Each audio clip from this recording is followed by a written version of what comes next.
El aire frío y estéril de la sala del tribunal contrastaba fuertemente con la tormenta que se desataba dentro de Isabela Vargas.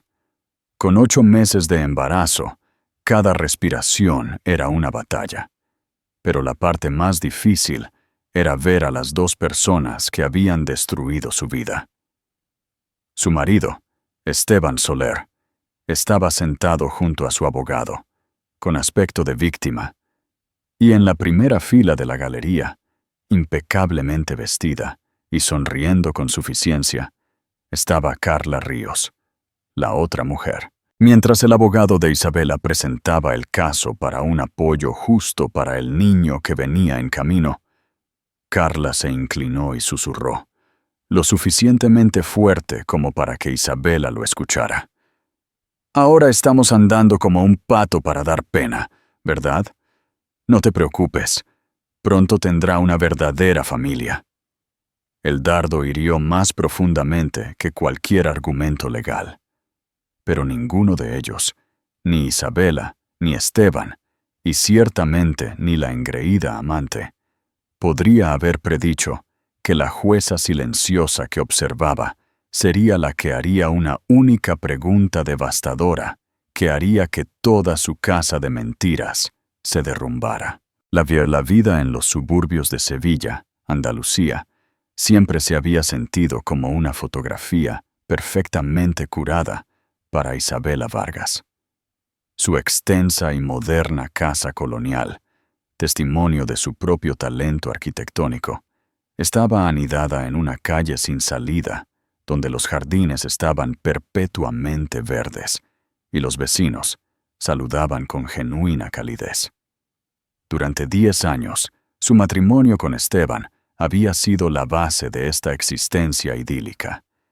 Él era un asesor financiero carismático, el tipo de hombre que podía encantar a una habitación con una sola sonrisa y una broma autocrítica. Ella era la fuerza constante y brillante detrás de su vida, una compañera en todo el sentido de la palabra. Su proyecto más grande, su sueño compartido, finalmente estaba llegando a buen término. Después de 2 años de desgarradoras luchas con la fertilidad, Isabela estaba embarazada. La habitación del bebé estaba pintada de un suave verde salvia de género neutro, la pequeña cuna ensamblada por las propias manos de Esteban. O eso creía ella. A sus 36 años, Isabela sentía una sensación de profunda y arraigada felicidad. El niño que crecía dentro de ella era una promesa, una manifestación física de su amor y compromiso. La primera grieta en la fachada fue casi imperceptible. Fue un aroma, una nota persistente de un perfume floral, algo empalagosamente dulce y completamente extraño, que se aferraba a la solapa de la chaqueta de Esteban un martes por la noche. Debe haber sido una clienta, había dicho él, encogiéndose de hombros mientras le besaba la mejilla, sus labios sintiéndose extrañamente fríos. Berta, la de contabilidad, usa algo que podría arrancar la pintura. Isabela se había reído, desestimando la inquietud que se enroscaba en su estómago. Ella confiaba en él. Tenía que hacerlo. Pero entonces las grietas comenzaron a multiplicarse.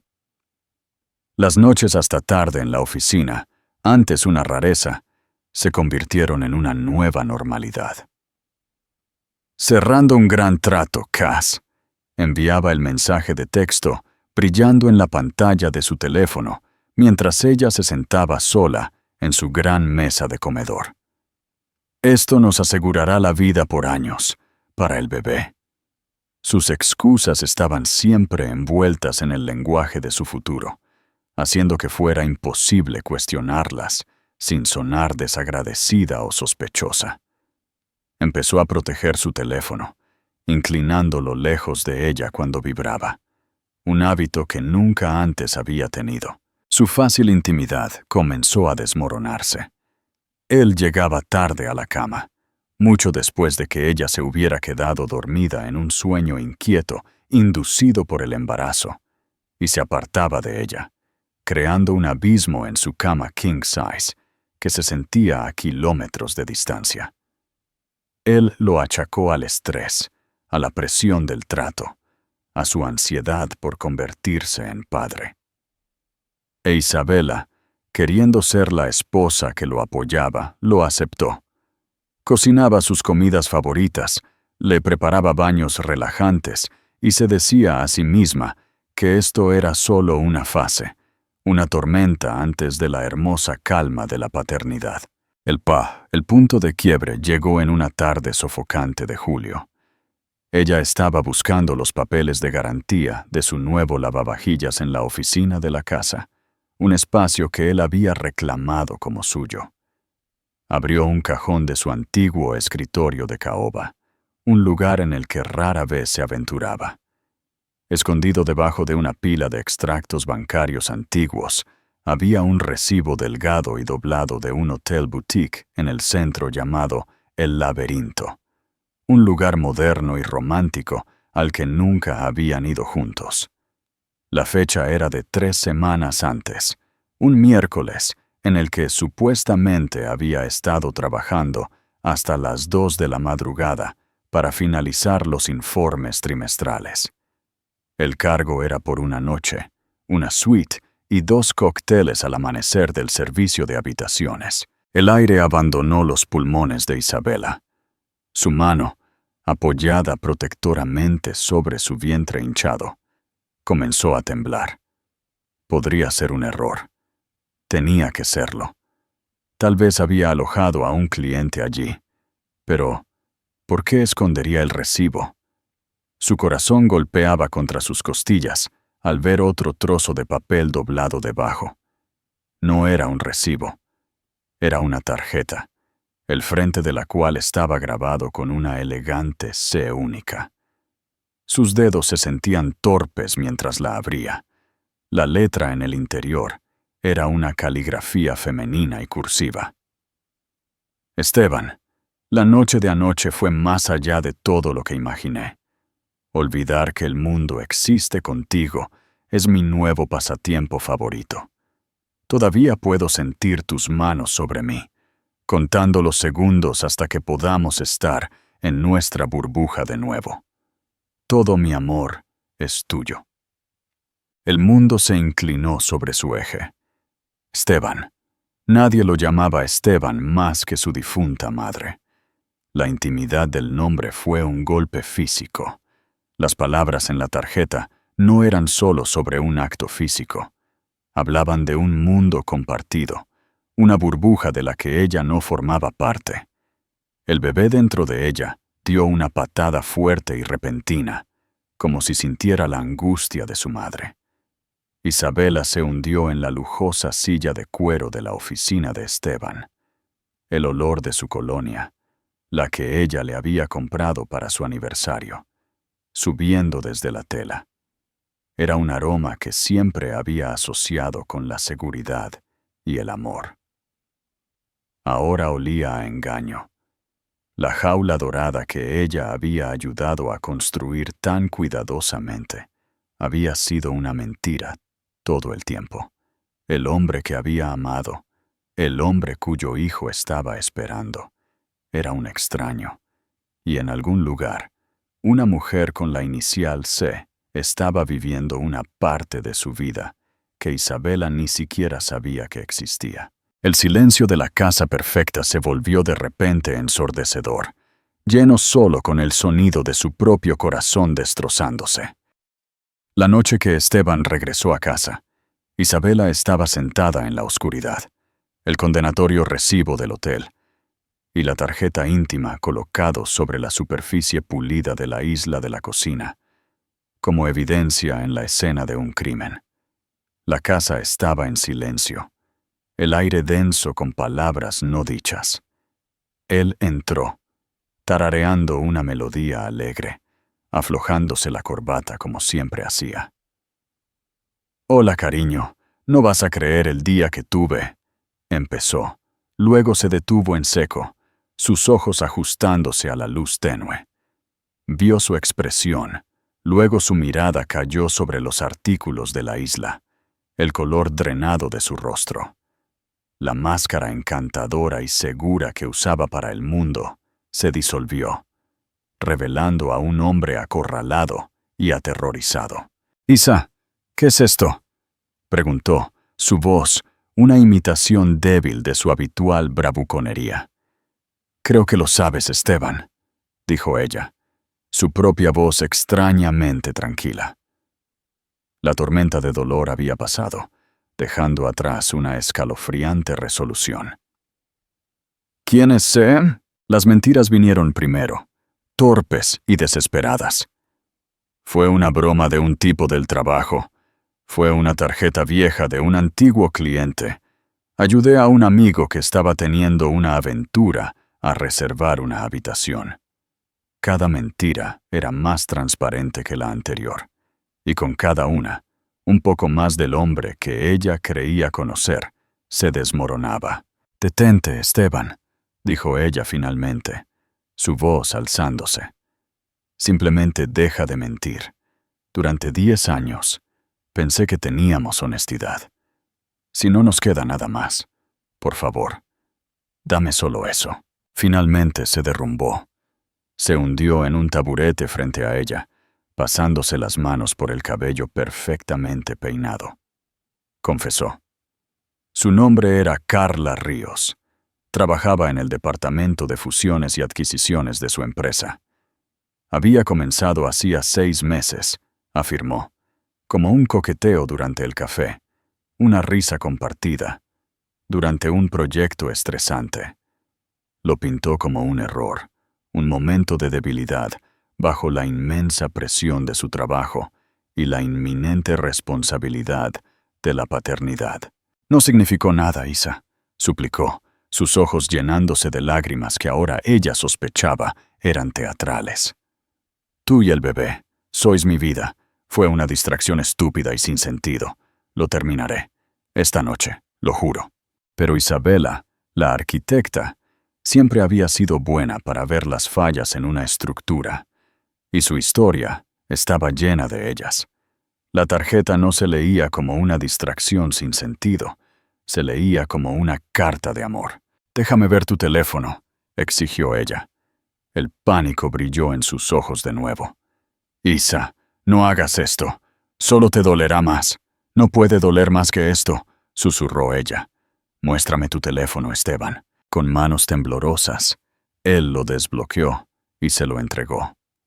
Sus dedos, guiados por un terrible presentimiento intuitivo, fueron directamente a sus mensajes. Él había borrado el hilo principal con Carla, pero había olvidado las copias de seguridad en la nube y los álbumes de fotos compartidos. Allí estaban, docenas de fotos. Carla Ríos, una morena impresionante, de rasgos afilados, con ojos depredadores, envuelta alrededor de su marido.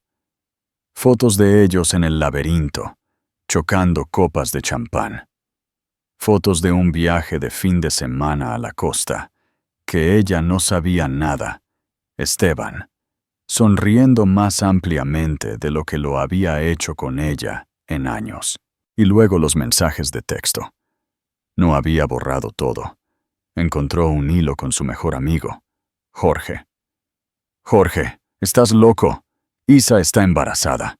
Tienes que terminar con Carla». «Esteban, lo sé. Estoy demasiado metido. No es solo sexo, tío. Es diferente. Carla me entiende. Ella no tiene todas estas necesidades, toda esta presión. Jorge, la presión de tener una familia que elegiste. Madura. Esteban, no lo entiendes. Con Isa, todos son hipotecas y monitores de bebé. Con Carla, me siento vivo». Las palabras, «ella no tiene todas estas necesidades», fueron el golpe final y fatal. Sus necesidades. La necesidad de honestidad. La necesidad de fidelidad. La necesidad de un compañero para criar a su hijo. Su embarazo. Lo que ella pensó que era su milagro compartido había sido reformulado como una carga, un punto de presión del que él necesitaba escapar. Ella empujó el teléfono de vuelta al otro lado de la isla, sus manos limpias de él. El entumecimiento había desaparecido, reemplazado por una ira blanca, caliente y clarificadora. Esto no fue un error. Fue una elección. Había estado viviendo una doble vida financiada por sus finanzas conjuntas mientras ella estaba en casa, construyendo cuidadosamente un nido para su familia. «Vete», dijo, las palabras bajas y peligrosas. «¿Qué, Isa? No. Hablemos de esto. Podemos arreglarlo. Tenemos que hacerlo por el bebé», gritó, tratando de agarrarle la mano. Ella se apartó como si la hubieran quemado. «No te atrevas a usar a nuestro hijo como escudo para tu traición», exclamó, levantándose, el peso total de su vientre, un ancla pesada repentina. «Hablas de mis necesidades. Mi necesidad en este momento es que salgas de mi casa, la casa que diseñé, la casa que estoy pagando con dinero que gané». La pelea duró horas. Fue fea y cruda. Él la acusó de ser emocionalmente distante durante el embarazo, de estar más concentrada en el bebé que en él. Le hizo gaslighting, retorció su amor y apoyo en negligencia, su fatiga en desinterés. Fue una clase magistral de desviación narcisista, y fue el momento en que Isabela Vargas, la esposa amorosa, murió. En su lugar, nació una madre feroz y protectora. Finalmente caminó hacia la puerta principal y la abrió de par en par. «Si no estás fuera de esta casa en 10 minutos, Esteban, llamaré a la policía y haré que te saquen por invasión de propiedad. Y luego llamaré a mi abogado». La finalidad en su voz finalmente se registró. Él la miró fijamente. Su rostro, una máscara de incredulidad, como si no pudiera comprender que sus acciones tuvieran consecuencias reales y permanentes. Recogió algunas cosas aturdido y salió a la noche húmeda de Andalucía, la puerta cerrándose detrás de él, cortando su matrimonio de 10 años con un solo sonido definitivo. Isabela apoyó la cabeza contra la madera fría de la puerta, puso ambas manos sobre su vientre y por primera vez se permitió sollozar. No por la pérdida de su marido, sino por la pérdida del futuro que tan tontamente había creído que era real. El desmoronamiento fue completo. Ahora comenzaría la batalla. Las semanas que siguieron fueron un borrón de consultas legales y análisis forenses financieros. Isabela contrató a Ricardo Peña, un abogado de divorcios tranquilo y metódico, cuyo comportamiento era un bálsamo relajante para sus nervios desgastados.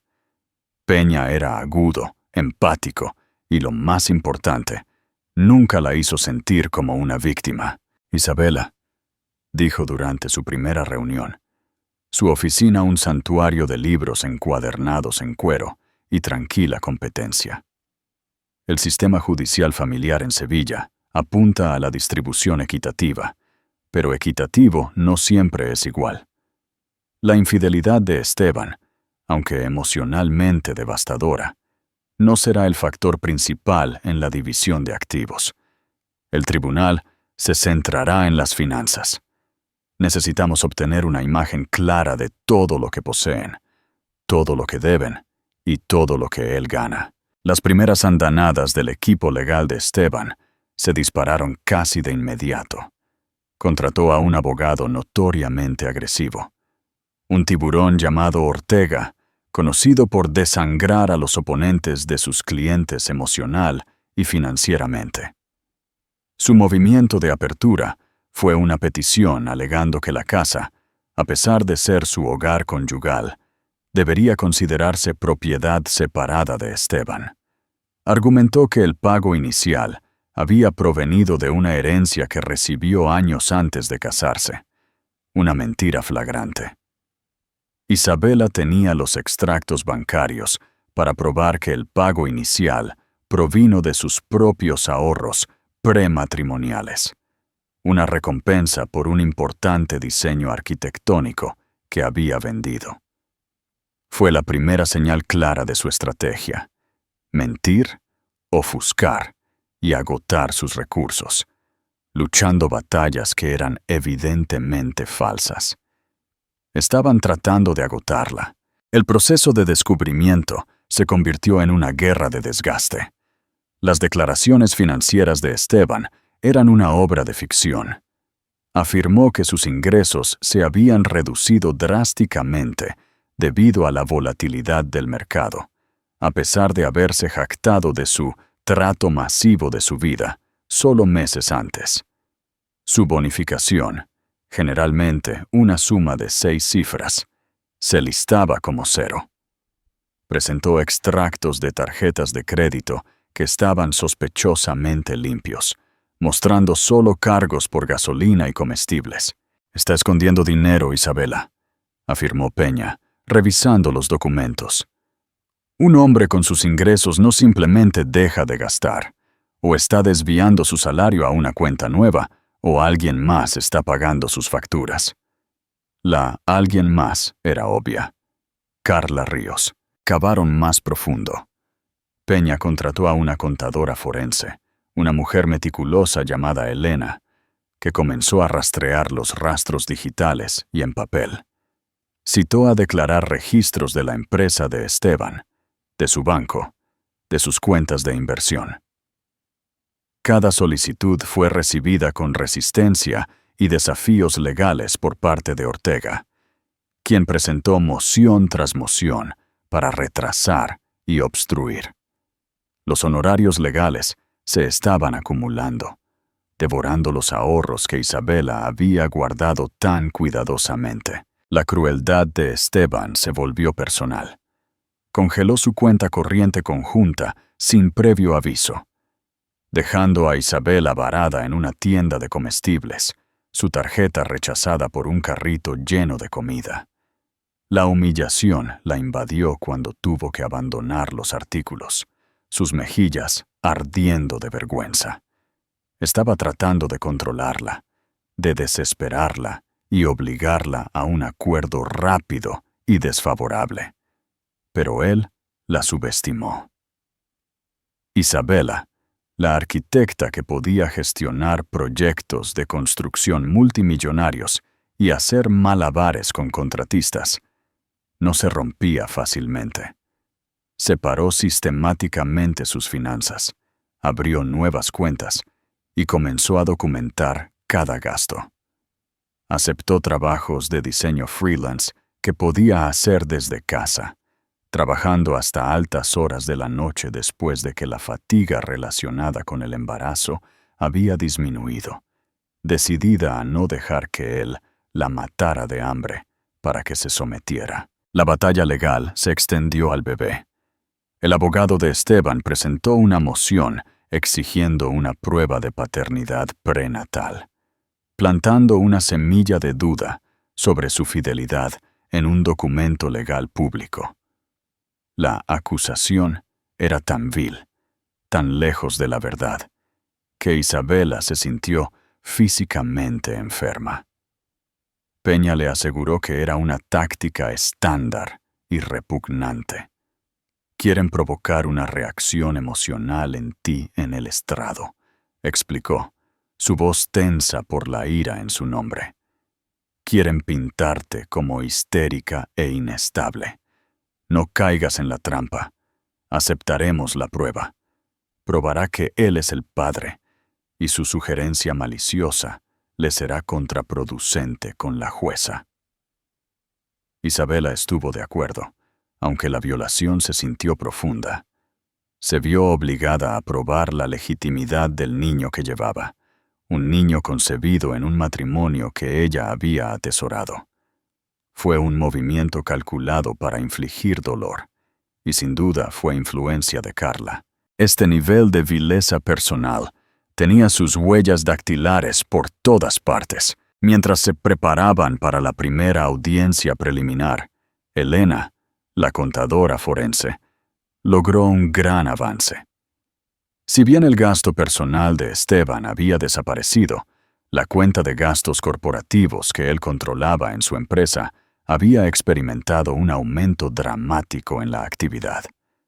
Hubo cenas lujosas en los restaurantes más caros de la ciudad, cargos por tiendas de ropa de diseñador, donde Isabela sabía que nunca compraba, y un pago mensual recurrente a una empresa de arrendamiento de autos de lujo por un vehículo que ella no reconoció. No solo está ocultando sus ingresos, concluyó Elena, señalando una hoja de cálculo resaltada. Está usando su empresa como una alcancía personal. Está cancelando su aventura como un gasto comercial. Y tengo una fuerte sospecha de quién se está beneficiando de esta generosidad. El campo de batalla estaba preparado. Ya no se trataba solo de un matrimonio roto. Se trataba de fraude, engaño y un esfuerzo coordinado para despojar a una mujer embarazada de su seguridad financiera. Isabela colocó una mano sobre su vientre, donde su bebé pateaba con energía insistente. Ya no era solo su lucha. Estaba luchando por el futuro de su hijo. Y no dejaría que ganaran. En las semanas iniciales de la separación, Carla Ríos había sido un fantasma. Un nombre en un mensaje de texto, un rostro en una fotografía. Pero a medida que la batalla legal se intensificó, salió de las sombras y comenzó una campaña de guerra psicológica que fue tan audaz como cruel. Ya no se contentaba con ser el secreto. Quería ser la vencedora y quería que Isabela presenciara su triunfo. Comenzó sutilmente en línea. Carla, cuyos perfiles en redes sociales habían sido privados, de repente los hizo públicos. Su feed se convirtió en un carrete de momentos destacados curados de su vida con Esteban. Había una foto de ellos chocando copas de vino en un balcón con vistas al horizonte de la ciudad, con la leyenda: por nuevos comienzos con el que siempre estuvo destinado a ser para mí. Esteban no fue etiquetado, pero su perfil, el que todavía estaba lleno de fotos de él e Isabela, estaba a un solo clic de distancia para que cualquier amigo mutuo lo viera. Luego vino una foto de su mano, un enorme anillo de diamantes en su dedo, descansando en la palanca de cambios de un coche caro. Sintiéndome tan bendecida, decía la leyenda, algunas cosas simplemente valen la pena la espera. No era un anillo de compromiso, todavía no, pero era una provocación clara y deliberada. Isabela reconoció el interior del coche en los documentos de arrendamiento. Elena había descubierto un Porsche Taycan nuevo. Era un coche que Esteban una vez le había dicho que era una extravagancia irresponsable. Aparentemente, su definición de irresponsabilidad había cambiado. Las amigas de Isabela estaban furiosas, enviándole capturas de pantalla con mensajes de ira. ¿Puedes creer el descaro de esta mujer?, decía un texto. No lo mires, Isa. Pero ella no podía evitarlo. Era como ver un accidente de coche en cámara lenta, horrible pero imposible de ignorar. Vio a Carla usando un suéter de cachemira que le había comprado a Esteban la Navidad pasada. Los vio cenando en un pequeño restaurante italiano que había sido su lugar especial de aniversario. Carla no solo estaba tomando a su marido, sino que estaba colonizando sistemáticamente su vida, robando sus recuerdos y alardeando de ellos como propios. El acoso digital pronto se extendió al mundo real. Una tarde, mientras Isabela estaba en una boutique de maternidad en una parte tranquila de la ciudad, levantó la vista y vio a Carla Ríos parada al otro lado de la calle, hablando por teléfono, mirándola directamente. No había pretensión de coincidencia. Carla mantuvo su mirada durante un momento largo e incómodo. Una sonrisa engreída y triunfante jugando en sus labios antes de que se diera la vuelta y se fuera. El mensaje era claro. Puedo encontrarte en cualquier lugar. No hay espacio que sea sagrado. No hay parte de tu vida que no pueda tocar. El incidente dejó a Isabela, sacudida, su corazón, latiendo con una mezcla de miedo e ira. Se sentía casada.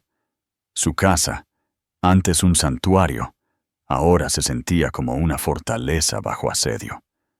Comenzó a revisar 2 veces las cerraduras por la noche y evitaba salir sola, a menos que fuera absolutamente necesario. Pero el movimiento más descarado de Carla aún estaba por llegar. Un paquete llegó una mañana por mensajería. Era una caja de regalo pequeña y elegantemente envuelta, sin dirección de remitente. El primer instinto de Isabela fue tirarlo, sospechando otro truco cruel. Pero una curiosidad morbosa se apoderó de ella. Dentro, anidado en una cama de papel de seda negro, había un único sonajero de bebé de plata caro de Joyería Suárez. Escondida debajo había una pequeña tarjeta grabada. No pude resistirme. Espero que tenga los ojos de su padre, esperando ser parte de su vida. Un beso. Sé, la audacia era impresionante. El sonajero no era una ofrenda de paz. Era una amenaza. Era una declaración de que incluso su hijo, la única cosa pura e inocente en todo este lío, no estaba fuera de los límites. Carla estaba afirmando su reclamo, posicionándose como la futura madrastra antes de que naciera el bebé. Estaba tratando de meterse en la cabeza de Isabela para hacerla sentir impotente, para hacerla creer que la resistencia era inútil porque Carla ya había ganado. Isabela llamó a Ricardo Peña, su voz temblando de furia. Esto tiene que ser ilegal. Esto es acoso, acecho. Es un área gris, Isabela, y ella lo sabe, dijo Peña, su tono sombrío. No está haciendo una amenaza directa. Está siendo psicológicamente abusiva, y eso es increíblemente difícil de probar de una manera que el tribunal actuará. Te está incitando. Quiere que arremetas, que envíes un mensaje de texto enojado, que la llames. No lo hagas. Todo lo que hagas de ahora en adelante tiene que ser a través de mí. Registraremos este incidente. Documentaremos todo. Su arrogancia será su perdición. Isabela respiró hondo, agarrando el frío sonajero de plata en su mano. Peña tenía razón. Esto no era solo sobre pasión o amor equivocado. Esto era un juego de poder calculado. Carla no era una chica enamorada. Era una depredadora y estaba disfrutando de la casa. Quería ver a Isabela rota, verla arrastrarse sin nada. Esa noche, Isabela tomó el sonajero de plata y la tarjeta. Los colocó en una bolsa de pruebas y se los entregó al asistente legal de Peña. Había terminado de ser la víctima. Había terminado de tener miedo. Carla Ríos quería una guerra y no tenía idea de contra quién estaba luchando.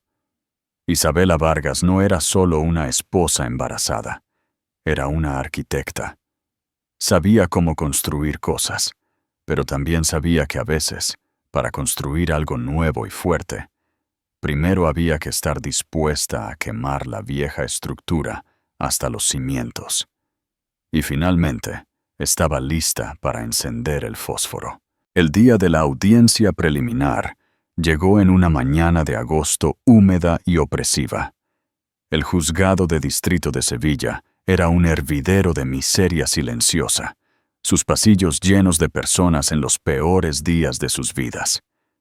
Isabela, ahora con casi 8 meses de embarazo, Se sentía visible y vulnerable. El bebé estaba presionando sus costillas, haciendo de cada respiración un esfuerzo consciente. Ricardo Peña caminaba a su lado, una presencia tranquilizadora, su maletín lleno de los documentos financieros que contaban la verdadera historia de su matrimonio. El propósito de la audiencia era establecer órdenes de apoyo temporal, manutención conyugal para ella y, crucialmente, manutención prenatal y futura para los hijos. Fue un juicio en miniatura, un adelanto del evento principal por venir. Esteban y su abogado Ortega ya estaban sentados en la mesa del demandante cuando entraron. Esteban parecía demacrado, pero llevaba un traje hecho a medida, un disfraz de éxito cuidadosamente elaborado, que contradecía la narrativa de ruina financiera que estaba a punto de presentar. Se negó a mirar a Isabela a los ojos, centrándose en cambio en un punto en la pared lejana, pero fue la figura en la galería pública lo que hizo que a Isabela se le cortara la respiración. Carla Ríos estaba sentada en la primera fila, directamente en la línea de visión de Esteban. Estaba vestida no de una manera llamativa e inapropiada, sino con un sutil y caro vestido de vaina gris oscuro, su cabello recogido en un moño profesional severo. Parecía una esposa corporativa que brindaba apoyo, una imagen tan calculada que era escalofriante. Le ofreció a Isabela una pequeña sonrisa de lástima mientras se sentaba, una expresión que decía: «Mírate, sola y embarazada. Mírame a mí, la mujer que tiene su futuro». La audiencia comenzó. Ortega pintó un panorama sombrío de la situación financiera de Esteban. Presentó talones de pago manipulados y una carta de la empresa de Esteban, probablemente cofirmada por un superior cómplice, indicando que debido a una reestructuración corporativa, sus ingresos basados en comisiones habían sido eliminados en el futuro previsible. Ahora estaba, argumentó Ortega, con un modesto salario base que apenas cubría sus propios gastos de vida. «Señoría», argumentó Ortega, su voz goteando falsa simpatía, «el señor Soler está desconsolado por la disolución de su matrimonio, pero no se puede esperar que proporcione un estilo de vida que él mismo ya no puede pagar. Está preparado para ofrecer una cantidad simbólica de apoyo para el niño, pero cualquier manutención conyugal está, en este momento, completamente fuera de discusión». Fue una actuación magistral de mentiras. Cuando fue el turno de Peña, metódicamente comenzó a desmantelarla. Presentó las declaraciones de ingresos de Esteban de los 3 años anteriores, mostrando un historial de ganancias constante y sustancial de 6 cifras. Introdujo los informes de gastos corporativos que Elena había descubierto. «Señoría», dijo Peña, su voz uniforme, «el señor Soler alega pobreza. Sin embargo, en los últimos 6 meses, su American Express corporativa ha sido utilizada para más de $40,000 en gastos que parecen ser de naturaleza personal. Cenas para 2 en El Dorado, estancias de hotel de fin de semana, compras en Neiman Marcus. ¿Son estos los gastos de un hombre que se enfrenta a la ruina financiera?» Ortega se puso de pie al instante. «¡Objeción! Esos son gastos legítimos de desarrollo de negocios, señoría. El trabajo del señor Soler requiere que entretenga a clientes». La jueza Elena Montes, una mujer severa y de ojos afilados de unos 50 y tantos años, miró por encima de sus gafas. «Sostenida por ahora. Pero, señor Peña, confío en que conectará estos puntos en el juicio formal. Por hoy, me concentro en los ingresos declarados y las necesidades inmediatas». La jueza Montes parecía no impresionada por el teatro de cualquiera de las partes. Era todo negocios. La audiencia se prolongó en un tedioso toma y daca de jerga financiera. Isabela sintió una oleada de desesperación. Todo era tan técnico, tan desprovisto del costo humano. Estaban hablando de su vida, del futuro de su hijo en términos de activos y pasivos. Todo el tiempo podía sentir los ojos de Carla sobre ella, una mirada constante y desconcertante de triunfo. Durante un breve receso, mientras Isabela estaba en el pasillo tratando de recuperar el aliento, Carla chocó accidentalmente con ella cerca de la fuente de agua. «Oh, lo siento mucho», dijo Carla, su voz un susurro enfermizamente dulce. «Tienes que tener cuidado en tu estado. Todo es tan agotador». Miró el vientre hinchado de Isabela, un destello de algo frío y calculador en sus ojos. «Esteban está tan preocupado. Solo quiere que esto termine para poder seguir adelante. Podamos seguir adelante. Simplemente deberías tomar lo que sea que esté ofreciendo. Sería mucho menos estresante para, ya sabes». Hizo un gesto vago hacia el estómago de Isabela. La amenaza era implícita. «Deja esto o el estrés dañará a tu bebé». Isabela la miró directamente a los ojos. «Lo único que es estresante, Carla, es ver a un adulto mentir bajo juramento mientras su amante mira desde la galería como si fuera un espectáculo de Broadway. Dile a Esteban que su actuación necesita trabajo». La sonrisa de Carla se tensó.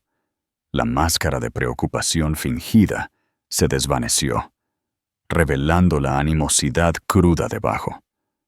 «Eres una tonta si crees que esto termina bien para ti. Eres noticia de ayer». Antes de que Isabela pudiera responder, el alguacil los llamó de vuelta a la sala del tribunal. La jueza estaba lista para emitir su fallo temporal. La jueza Montes miró de Esteban a Isabela. «Basado en las declaraciones financieras presentadas», comenzó, «y pendiente de una revisión más exhaustiva en el juicio, ordeno al señor Soler que pague una manutención conyugal temporal por la cantidad de 2.000 euros al mes y que cubra todos los gastos médicos prenatales. Se determinará una orden de manutención infantil tras el nacimiento del niño». Un jadeo provino de Carla en la galería. Fue un sonido pequeño, casi inaudible, pero en la tranquila sala del tribunal fue como una sirena. Ortega inmediatamente comenzó a protestar, pero la jueza Montes lo interrumpió con un fuerte golpe de su mazo. «Esta es una orden temporal, señor Ortega. Sugiero que su cliente encuentre la manera de cumplir». Se levanta la sesión. Al salir de la sala del tribunal, Isabela no se sintió victoriosa. 2.000 euros era una fracción de lo que tenía derecho, y apenas cubría la hipoteca. Fue un respiro temporal, no una victoria. Esteban pasó a su lado sin decir una palabra, su rostro pálido de furia. Carla lo siguió de cerca, colocando una mano protectora sobre su brazo. Al pasar, le lanzó a Isabela una última mirada, una mirada que prometía que esto estaba lejos de terminar. Esta fue solo la escaramuza inicial en un campo de batalla donde Carla Ríos estaba decidida a ser la última mujer en pie. 2 meses después, comenzó el juicio principal. Isabela estaba con 9 meses de embarazo, su fecha de parto a solo 1 semana de distancia. Entrar en la misma sala del tribunal se sintió diferente esta vez. La audiencia preliminar había sido un ensayo. Esta fue la actuación final. Se movía con una gracia lenta y deliberada.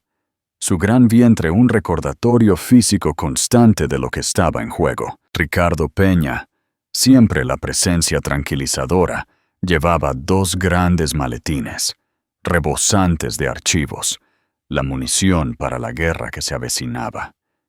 Esteban y su abogado ya estaban allí, un familiar cuadro de sombría determinación. pero hoy la galería estaba más concurrida. Algunas de las amigas de Isabela habían venido a brindarle apoyo, sentadas en el lado izquierdo. A la derecha, detrás de Esteban, se sentó Carla Ríos. No estaba sola.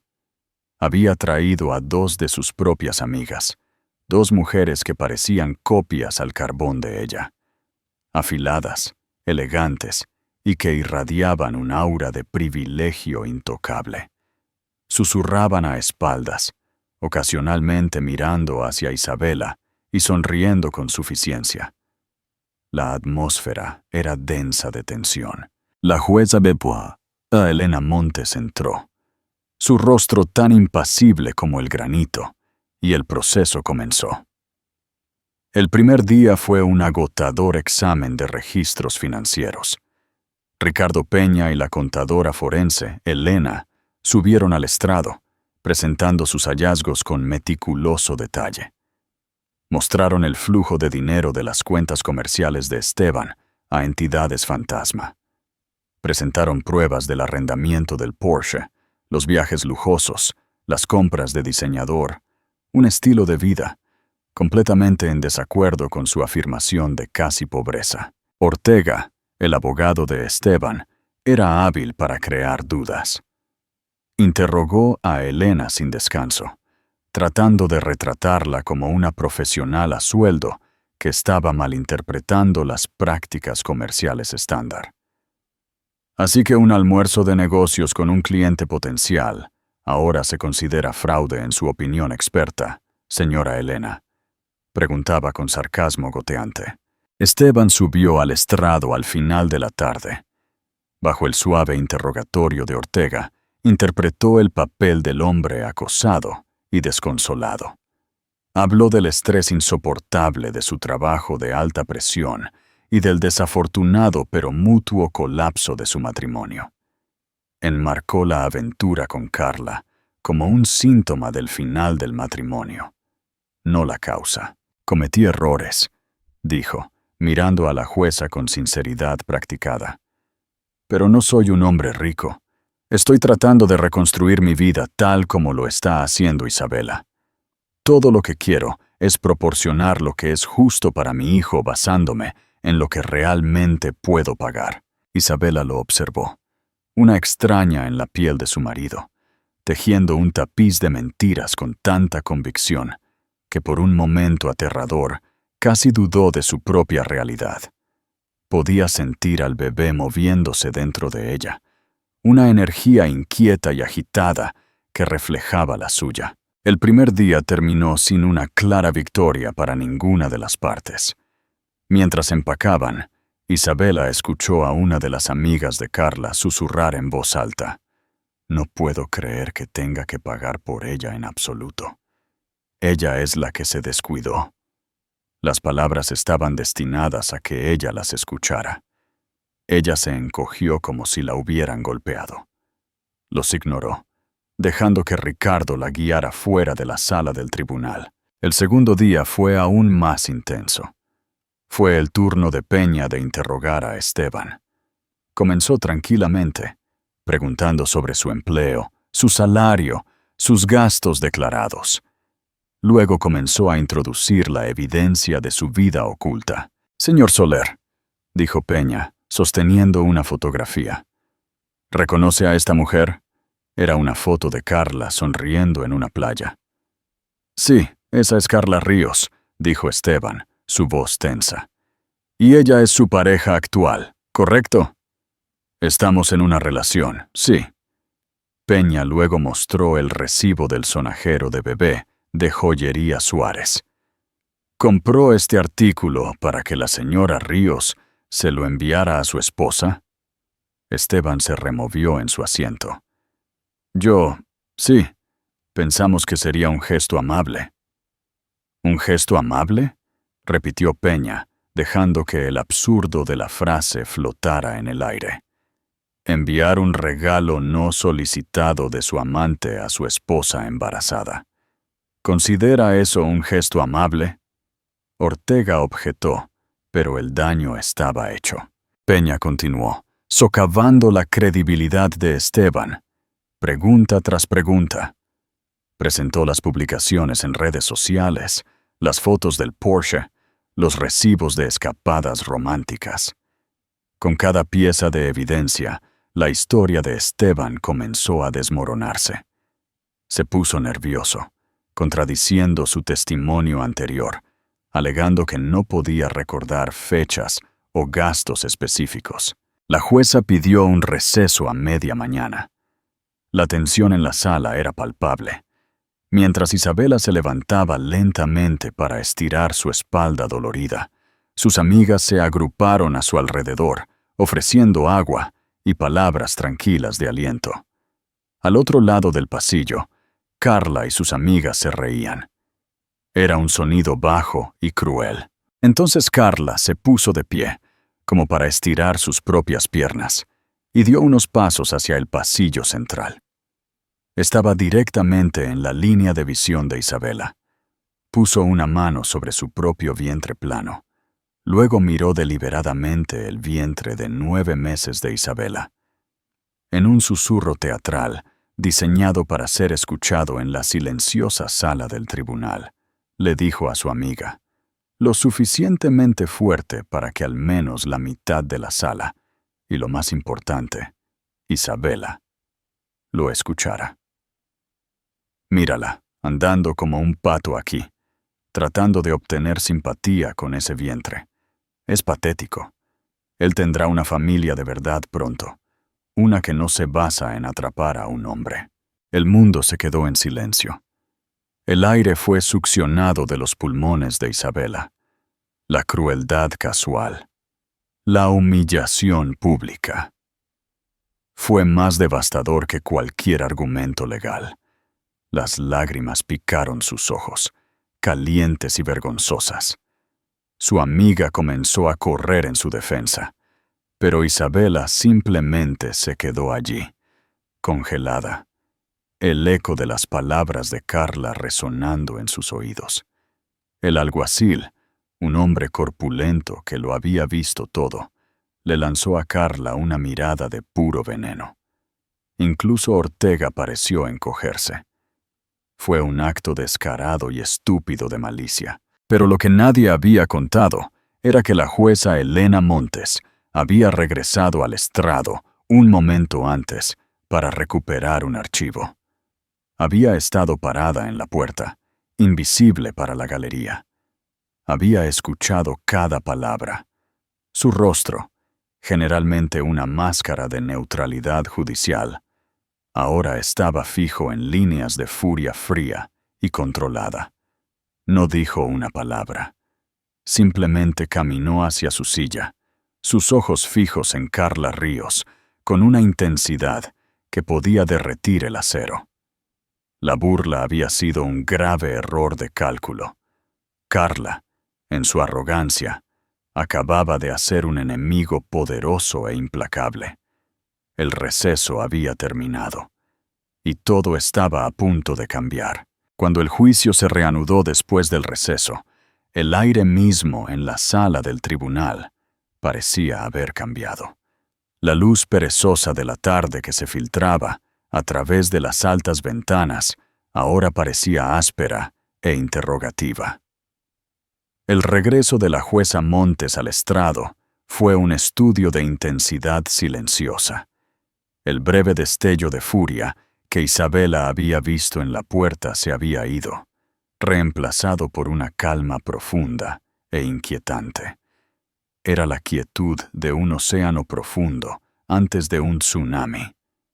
Isabela sintió un temblor de algo desconocido, no esperanza. Eso se sentía demasiado frágil, sino una sensación de consecuencias inminentes. Al otro lado de la sala, Carla Ríos se había recompuesto, pero una cualidad frágil ahora subrayaba su confianza. Su sonrisa estaba fija, su postura rígida.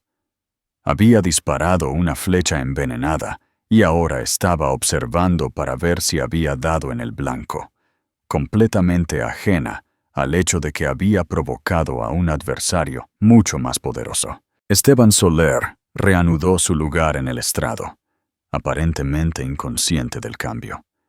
Estaba animado por su propia actuación, convencido de que estaba retratando con éxito el papel de un hombre agraviado, empujado a sus límites. Ricardo Peña continuó su contrainterrogatorio, su voz un constante y rítmico socavamiento de la fortaleza de las mentiras de Esteban. Presentó la última de sus principales pruebas, una serie de transferencias bancarias de una de las corporaciones fantasma no declaradas de Esteban a una cuenta en poder exclusivo de Carla Ríos. La línea de concepto en cada transferencia simplemente decía: honorarios de consultoría. Señor Soler, preguntó Peña, su tono engañosamente suave. ¿Puede decirle al tribunal qué tipo de servicios de consultoría proporcionó la señora Ríos, una especialista en fusiones y adquisiciones en su propia empresa, a su compañía de cartera privada? Esteban se aclaró la garganta, ajustándose la corbata. Carla es brillante. Ofreció asesoramiento estratégico sobre posibles inversiones privadas. Ya veo, dijo Peña, dejando que la mentira respirara en la sala silenciosa. Y declaró esta relación comercial, este intercambio de miles de euros a su departamento de cumplimiento normativo de su empresa, como se requiere. Fue una empresa privada, espetó Esteban, su compostura finalmente comenzando a desmoronarse. No tiene ninguna relación con esto. Tiene toda la relación, señor Soler. Muestra un patrón de enredo financiero y falta de transparencia. Ortega, el abogado de Esteban, se levantó para su reorientación, sintiendo que su cliente estaba perdiendo terreno. Necesitaba terminar el día con una nota alta para restablecer la narrativa de Esteban como víctima. Se acercó al estrado con una mirada de simpatía paternal. Esteban, comenzó, usando el primer nombre de su cliente para crear una sensación de intimidad. Ha sido objeto de un aluvión de acusaciones. Volvamos a la simple verdad. Ha sido retratado como un hombre que vive una vida de lujo secreto. Puedes decirle al tribunal una última vez, bajo juramento, ¿cuál es tu estado financiero real hoy? Esteban aprovechó el salvavidas. Giró su cuerpo ligeramente para mirar a la jueza. Su expresión una máscara cuidadosamente elaborada de sincera seriedad. Apenas me mantengo a flote, señoría, dijo, su voz gruesa con emoción fingida. Mis deudas se están acumulando. Conduzco un coche modesto. Vivo en un pequeño apartamento alquilado en la zona norte de Sevilla. Después de que se cumplen mis gastos básicos de supervivencia, mi gasto discrecional es casi nulo. Simplemente no tengo el dinero que el señor Peña afirma que tengo. Terminó la actuación con un ligero movimiento de cabeza, como si estuviera desconcertado de que alguien pudiera pensar lo contrario. Se atrevió a mirar a Carla, quien le dio el asentimiento más pequeño y afirmativo. La jueza Montes lo observó, sus dedos entrelazados, su rostro, una cifra ilegible. Permitió que pasaran 10 segundos completos de silencio, después de que Ortega dijera: no más preguntas. Entonces, justo cuando Ricardo Peña estaba a punto de levantarse, la jueza levantó una sola mano delgada. «Quédese sentado, señor Peña», dijo, su voz cortando la tranquila sala. Se inclinó hacia adelante, la tela de su toga negra susurrando. Su enfoque se redujo por completo al hombre en el banquillo de los testigos. «Señor Soler», comenzó su tono, desarmadoramente suave. «Yo misma tengo solo unas pocas preguntas para usted». Testificó bajo pena de perjurio que su gasto discrecional es casi nulo. ¿Es eso correcto? Esteban, visiblemente aliviado de ser interrogado por la jueza, en lugar de por Peña, enderezó su postura. «Sí, señoría, absolutamente correcto». Y reiteró justo ahora que conduce un coche modesto y vive en un apartamento modesto. «Sí, señoría, un Ford Fusion de hace 3 años y un alquiler de un dormitorio en zona norte de Sevilla. Estaba añadiendo detalles, ahora tratando de vender la mentira con especificidad. La jueza asintió lentamente. Sus ojos se desviaron por solo una fracción de segundo sobre el hombro de Esteban hacia la galería. No miró a Carla, sino al reloj ostentoso y brillante en su muñeca y al ridículamente caro bolso de diseñador que descansaba en su regazo. Luego su mirada volvió a Esteban, y la suavidad en su voz se desvaneció, reemplazada por un núcleo de acero puro. Entonces, ¿puede por favor explicar a este tribunal?, preguntó, cada palabra entregada con precisión escalofriante. La compra de un Porsche Taycan 2025 valorado en 110.000 euros, registrado el mes pasado, a una tal señora Carla Ríos en su dirección, para el cual el pago inicial de 50.000 euros se realizó desde una cuenta en las Islas Caimán, rastreada hasta una corporación fantasma de su propiedad. El silencio que siguió no fue meramente una ausencia de sonido, fue una presencia física, un peso pesado y aplastante que presionó a cada persona en la sala. La pregunta fue una obra maestra de aniquilación legal. No fue una acusación. Fue un veredicto entregado como una pregunta. La jueza no solo había descubierto un secreto, sino que había mapeado toda su anatomía, la marca, el modelo, el valor, la fecha, la destinataria, la cuenta fraudulenta, la ubicación offshore y el vínculo directo con él. Isabela se quedó mirando, su mente luchando por procesar la pura y devastadora integridad de todo. Sintió un jadeo salir de sus propios labios, suave y tembloroso. El rostro de Esteban Soler pasó por una transformación rápida y horrible. La máscara de confianza se derritió, revelando al hombre aterrorizado y fraudulento debajo. El color se drenó de su piel, dejándola de un blanco ceroso y enfermizo. Su boca se abrió y se cerró como un pez en un muelle, pero no salió ningún sonido.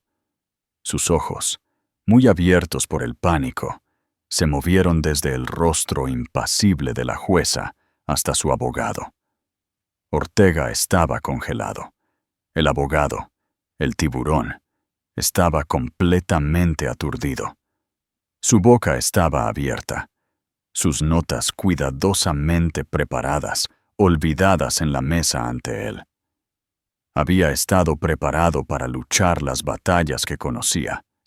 Esto fue una emboscada de la única persona en la sala a la que no podía combatir. En la galería, un fuerte estruendo metálico rompió el silencio. El bolso de diseñador de Carla Ríos se había deslizado de su agarre de nudillos blancos y golpeó el suelo. La máscara de superioridad engreída no solo se había caído, sino que se había roto en 1.000.000 de pedazos. Su rostro era un lienzo de terror puro y no adulterado. El Porsche, su trofeo definitivo, el símbolo de su victoria sobre Isabela, acababa de convertirse en el ancla que los ahogaría a ambos. Yo... Señoría, eso... Esteban finalmente balbuceó, su voz un carraspeo ronco. Eso es un activo comercial para el transporte de clientes. La mentira era tan patética, tan desesperada, que era casi lamentable. ¿Un activo comercial registrado a su novia, señor Soler? La jueza Montes lo interrumpió, su voz goteando desprecio. Un activo que no declaró en ninguna de sus declaraciones financieras juradas, presentadas a este tribunal. Un activo comprado con fondos offshore, mientras simultáneamente afirmaba que no podía permitirse el lujo de mantener a su hijo por nacer. Cada pregunta era un clavo siendo martillado en el ataúd de su caso. Perjurio, desacato al tribunal, fraude financiero. Las palabras flotaban en el aire, no dichas, pero entendidas por todos. Yo puedo explicarlo, ahogó Esteban, su fachada completamente desmoronada. Estoy segura de que puede, dijo la jueza Montes, su voz bajando a un nivel peligrosamente bajo que prometía retribución. Y tendrá la oportunidad de hacerlo, tal vez a la Fiscalía de Distrito. En mis 20 años en este estrado, señor Soler, rara vez he visto un intento tan flagrante e insultante de defraudar a un cónyuge y engañar a este tribunal.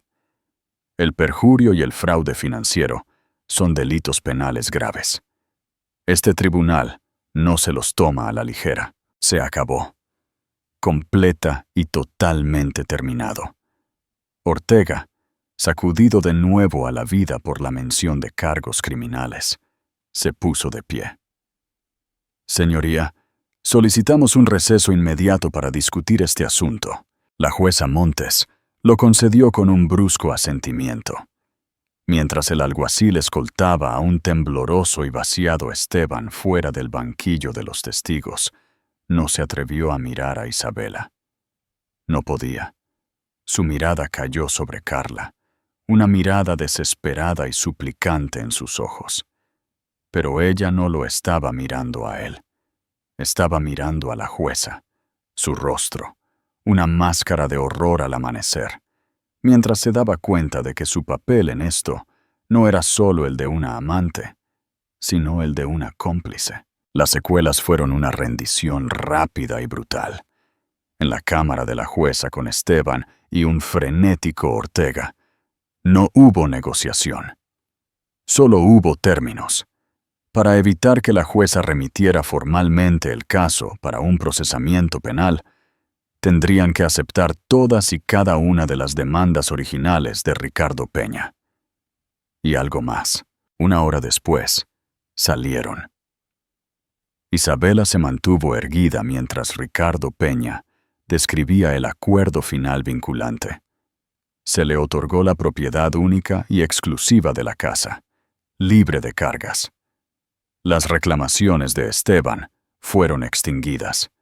Se le ordenó pagar una importante manutención mensual para el niño, una cifra que la jueza había calculado basándose en sus verdaderos ingresos respaldados por la evidencia que había descubierto. Se le ordenó pagar un pago global de manutención conyugal, tan grande que liquidaría casi todos los activos que le quedaban. Y finalmente, se le ordenó pagar hasta el último céntimo de los honorarios legales de Isabela. Isabela salió del juzgado al calor del sol de la tarde. Sus amigas la rodearon, sus rostros surcados por lágrimas de alivio. Por primera vez en casi un año, el peso aplastante de su pecho se había ido. Tomó un respiro profundo y limpio, llenando sus pulmones con el aire de la libertad. No miró hacia el edificio que había albergado tanto de su dolor. No necesitaba ver la ruina de Esteban o la retirada de pánico de Carla. Su historia había llegado a su sórdido final. La suya finalmente estaba lista para comenzar. Una semana después, en la tranquila y estéril quietud de una habitación de hospital, Isabela dio a luz a una niña perfectamente sana y hermosa. La llamó Sofía, mientras sostenía a su hija, tan pequeña y nueva contra su pecho, sintió una ola de paz profunda. La feroz batalla había terminado. Las mentiras fueron silenciadas. La burla era un eco distante y sin sentido. No solo había sobrevivido, sino que había triunfado. Había protegido a su hija, recuperado su vida y emergido del fuego no quemada, sino forjada de nuevo. Era una arquitecta, y ante ella se extendía el hermoso y prometedor plano de un futuro que diseñaría por sí misma. Esa única pregunta de una jueza perspicaz no solo le hizo ganar a Isabela un caso judicial, sino que reclamó su vida. Fue un poderoso recordatorio de que a veces, frente al engaño y la crueldad abrumadores, la verdad tiene una forma de hacerse escuchar. Isabela y su hija Sofía construyeron una nueva vida, una llena de paz y felicidad genuina, lejos de las sombras de la traición. El mundo de Esteban y Carla, construido sobre mentiras, se derrumbó. Se enfrentaron no solo a la ruina financiera, sino a una investigación federal por fraude. La historia de Isabela es un testimonio de la fuerza de una madre que lucha por su hijo y el poder silencioso de la justicia. Si su viaje desde el dolor hasta el triunfo resonó con usted, tómese un momento para darle me gusta a este video y compartirlo con alguien que pueda necesitar un recordatorio de que la integridad puede ganar. No olvide suscribirse y presionar la campana de notificación para más historias de la vida real, de justicia y resiliencia. Y por favor, comparta sus pensamientos en los comentarios a continuación. ¿Alguna vez ha sido testigo de un momento en el que una simple verdad lo cambió todo? Nos encantaría escuchar su historia.